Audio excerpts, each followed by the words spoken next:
Ang gabi ng misteryo sa Durdok Story. Ang Durian Hotel, isang estruktura na dati sa gisag ng karangyaan sa Davao City, ngayon ay tila isang buhay na anino ng kasaysayan. Sa dami ng kwento ng kababalaghan na ikinukwento ng mga tao, hindi ko napigilang maging curious. Ano nga ba ang meron sa lugar na ito? Ano ang misteryong nagkubli sa likod ng sira-sirang dingding nito?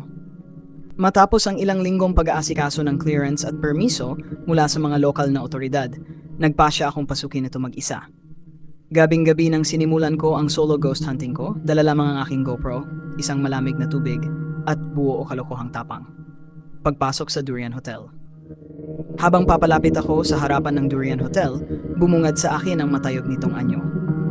Ang gusali, kahit sa dilim, ay nagmumukhang isang napakalaking anino. Ang pader nito ay puno ng bitak at lamat.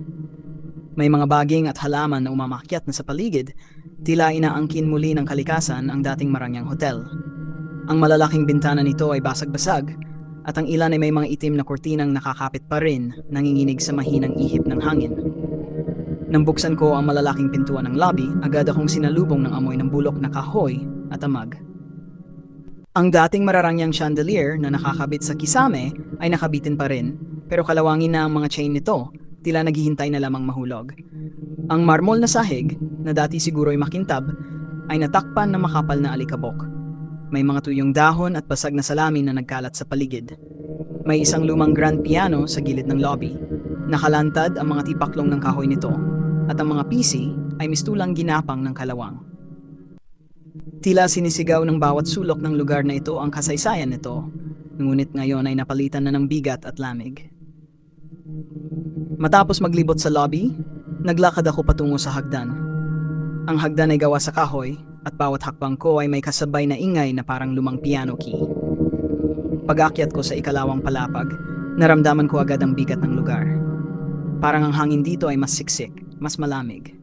Ang hallway sa ikalawang palapag ay mahaba at makitid, puno ng mga kwarto sa magkabilang panig. Ang bawat pinto ay nakasara, maliban sa isa na bahagyang nakabukas sa dulo.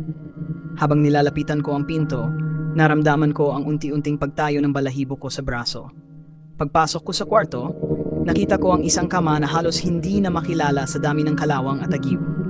Sa dingding nito ay may malalaking bitak, at ang kisame ay may mga bakas ng tagas ng tubig. Sa gitnang kwarto, may isang lamesa na natatakpan ng luma at gusot na tablecloth. May nakapatong dito na isang lumang larawan. Ang larawan ay ng isang pamilya. Ang groom, ang bride at dalawang bata. Ngunit ang mukha ng groom ay halos burado na at ang bride ay parang nakangiti ng mas malawak kaysa sa normal. Bigla, may naramdaman akong malamig na hangin na parang dumaan sa likod ko. Napalingon ako pero wala akong nakita. Ang kakaiba ay walang bintana sa kwarto. Saan galing ang hangin na iyon? Ang tunog ng mga anino. Lumabas ako ng kwarto at nagpatuloy sa paglalakad sa hallway.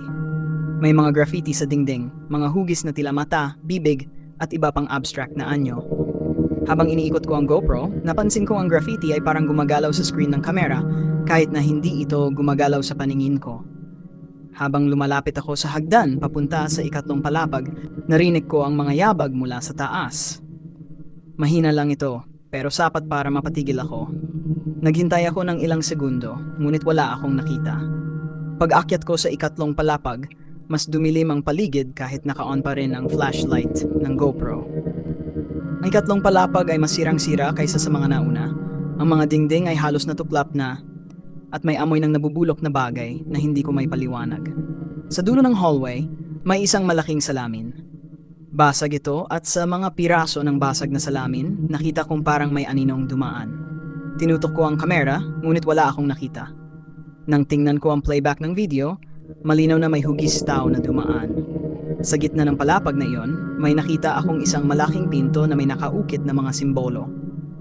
Hindi ko alam kung ano ang ibig sabihin ng mga ito, pero kakaiba ang pakiramdam ko. Binuksan ko ito at nakita ko ang isang malaking ballroom. Sa gitna ng kwarto ay may malaking mesa na natatakpan ng itim na tela. Sa bawat sulok ng ballroom ay may mga upuan na nakaharap sa mesa, tila may naganap na pagtitipon dito na biglang iniwan. Habang iniikot ko ang kwarto, biglang narinig ko ang tunog ng yapak na umiikot sa paligid ko. Lumingon ako pero wala akong makita. Ang tunog ay pabilis ng pabilis hanggang sa parang nasa likod ko na ito. Tumakbo ako palabas ng ballroom at diretso pababa ng hagdan. Pagdating ko sa lobby, narinig ko ang malakas na pagsara ng isang pinto mula sa itaas. Hindi ko na nilingon. Binuksan ko ang pinto at tuluyang lumabas sa Durian Hotel. Sa liwanag ng araw, napansin kong may anino sa isa sa mga bintana sa itaas. Isang gabi ng misteryo sa Durdok Story.